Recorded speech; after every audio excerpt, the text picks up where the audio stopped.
किसी से भीख मांगते, नहीं किसी से भीख मांगते, काम चलेंगे पूरे नाम, करेंगे काम, काम चलेंगे पूरे नाम, करेंगे काम, काम चलेंगे पूरे नाम।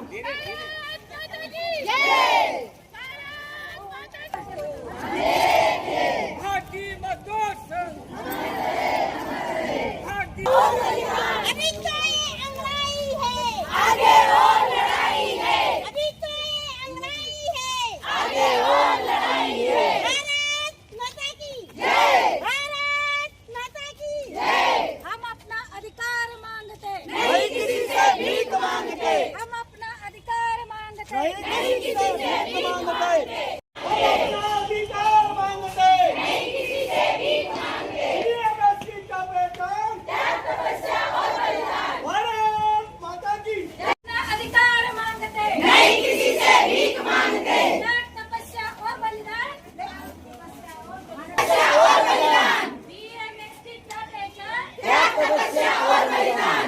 भारत माता की जय, वंदे मातरम, वंदे मातरम, वंदे मातरम। हम अपना अधिकार मांगते, नहीं किसी से भीख मांगते, फूल नहीं सिकंदर मजदूर किसान। भारतीय मजदूर संघ,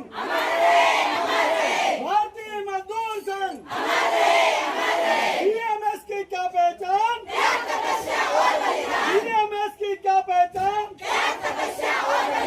देश हित में करेंगे काम, काम चलेंगे पूरे नाम, देश हित में करेंगे काम, काम चलेंगे पूरे नाम। भारत माता की जय, भारत माता की जय, वंदे मातरम, वंदे। अधिकारी भी हमारे बीच में है, ग्रेड नंबर 2 संगठित असंगठित सारे अगर लोग। हमको ग्रेड नंबर 3 में ही कर दिया तो कम से कम मंडल निगम जायज मांगों की ओर आपका ध्यान आकाएगा जो पिछले 50 वर्षों से शासन की सभी कल्याणकारी आम नागरिकों के जन्म से लेकर मृत्यु तक की सभी योजनाएं बिना इनके सहयोग से पूर्ण नहीं होती है। जन्म पंजीयन से लेकर सभी लाभकारी योजनाओं को इनके माध्यम से ही पूर्ण कराया जा रहा है।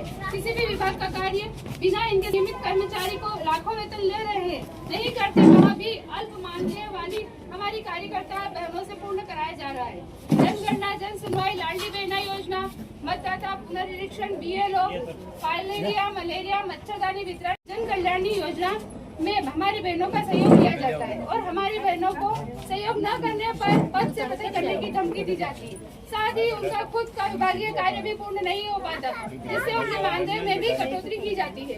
इस तरह वे मानसिक और आर्थिक रूप से परेशान हो जाती है। अतः महोदय से निवेदन है कि हमारी कार्यकर्ता और सहायिका बहनों की जायज मांगों को ध्यान में रखते हुए अतिशीघ्र पूर्ण कराए जाने की कृपा करें।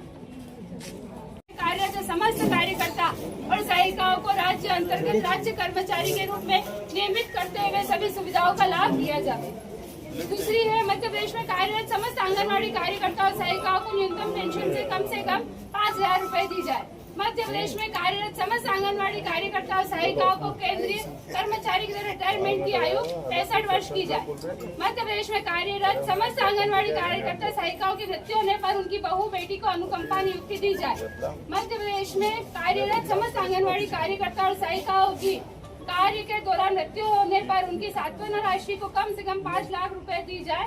मध्य प्रदेश में आंगनबाड़ी केंद्रों पर चिट की आपूर्ति केंद्र पर ही कराई जाए, DHR की आपूर्ति केंद्र पर ही कराई जाए। मध्य प्रदेश में आंगनबाड़ी कार्यकर्ता की आयु सीमा का बंधन हटाते हुए पदोन्नति दी जाए। मध्य प्रदेश में कार्यरत सभी कार्यकर्ता और सहायिकाओं को विभागीय कार्य के अलावा सभी कार्यों से मुक्त रखा जाए। मध्य प्रदेश में कार्यरत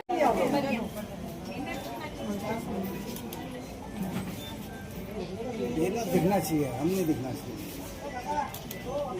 बैनर दिखना चाहिए हमने। मुख्यमंत्री जी ने अभी तक वो मांगे हमारी आज तक नहीं मानी है। एक तो हमारा सर्वप्रथम ये है कि हमको परमानेंट किया जाए। अन्य विभागों में हमारी ड्यूटी नहीं लगाई कर पाते हैं और अन्य विभागों का हम काम करते हैं तो अगर हम जाते हैं तो फिर उसी समय सेक्टर सुपरवाइजर निरीक्षण के दौरान सभी कार्यकर्ताओं का और मानदेय भी काट देती है। आर्थिक रूप से भी हम परेशान हैं, मानसिक रूप से भी परेशान हैं, क्योंकि जो भी शासन की तरफ से योजना आती है वो हम पे थोपी जाती है, आंगनवाड़ी कार्यकर्ता सहायिका कि तुम लोग करो। अब हम इतने मानसिक रूप से परेशान हो गए हैं कि ना हमको इतना वेतन है, ना हम परमानेंट हैं, फिर भी हमसे इतना अन्य विभागों का काम लिया जाता है। काम करने के बावजूद भी हमारी तनख्वाह काटी जाती है। अल्प मानदेय में हम इतना काम नहीं कर सकते हैं, क्योंकि सास के कर्मचारी उनके 80 हजार की तनख्वाह है, फिर भी वो उनका काम भी सर्वे का, एसआर का, जितना भी विभागीय काम है हम पे थोप देते हैं। और जमीनी स्तर हम काम करते हैं और फिर भी उसका लाभ हमको आज तक नहीं पहुंचा है। परमानेंट की बात थी, वो आज तक माननीय मुख्यमंत्री जी ने कोई सुनवाई अभी तक नहीं की है। तो इसीलिए आज हमारा एक दिन का धरना प्रदर्शन कलेक्टर के द्वारा, कलेक्टर ऑफिस के में, और आगामी अगर हमारी मांगों को पूरा नहीं किया जाता है तो हम इससे भी बड़ा आंदोलन करने की योजना बना। मैं आंगनवाड़ी सहायिका जिला रतलाम सचिव दीपिका चौहान।